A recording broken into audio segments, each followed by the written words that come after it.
ஒன்று சொல்லட்டுமா? சமீப காலத்தில் நான் நிறைய திருமணங்களை பற்றி, திருமணத்துக்குள்ளே ஏற்படுகின்ற உறவுகளை பற்றி பேசிகிட்டே வரேன். என்னோட நண்பர்கள் இதை பற்றி பேசாதீங்கன்னு கூட எனக்கு சொல்லியிருக்காங்க. ஆனால் நான் ஒரே ஒரு விஷயம் உங்களுக்கு சொல்லியே ஆகணும். யார் எப்படி இருந்தாலும் என்ன, திருமணங்களுக்குள்ளே எப்படி சண்டை போட்டாலும் என்ன, நீங்கள் அந்த பந்தத்தை விட்டு வெளியேறி விவாகரத்து பண்ணாலும் என்ன, பாதிக்கப்படுறது அந்த குழந்தைங்க தான். தெரியுமா?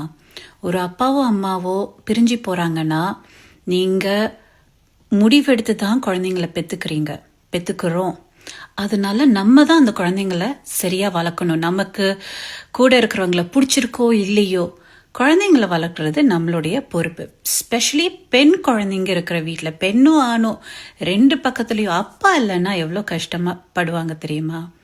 ஒரு அப்பா எல்லா குடும்பங்களும் ரொம்ப ரொம்ப முக்கியம். சின்ன சின்ன பொன் குழந்தைங்க இருக்கிற வீட்டில் அப்பா இல்லாட்டி அந்த குழந்தைங்களுக்கு என்ன நடக்கணும்னு நான் நிறைய பார்த்துருக்கேன். அதே சமயத்தில் கணவர் இல்லாமல் ஒரு பெண்ணை எப்படி பேசுவாங்க? கணவர் இன்னொருத்தங்களோட போயிட்டாங்கன்னா கூட அந்த பெண்ணை தான் தெரியுமா குத்த சொல்லுவாங்க. நீ உன் புருஷனை சரியா பார்க்கல, நீ உன் புருஷனை ஒழுங்கா பார்த்துருந்தேன்னா அவர் ஏன் அப்படி போறாரு அப்படின்னு கேட்பாங்க. அதே சமயத்தில் ஒரு பெண் போனாங்கன்னா அந்த மாதிரி ஆணை யாரும் கேள்வி கேட்க மாட்டாங்க, பெண்ணை தான் திருப்பி சொல்லுவாங்க.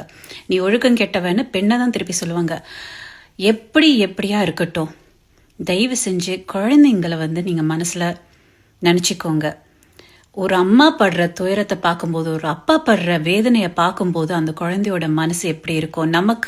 நம்ம படுற கஷ்டத்தை விட நம்மளுக்கு பிடிச்சவங்க ஒரு கஷ்டப்பட்டா நம்மளுக்கு அதிகமாக வலிக்கும்ல.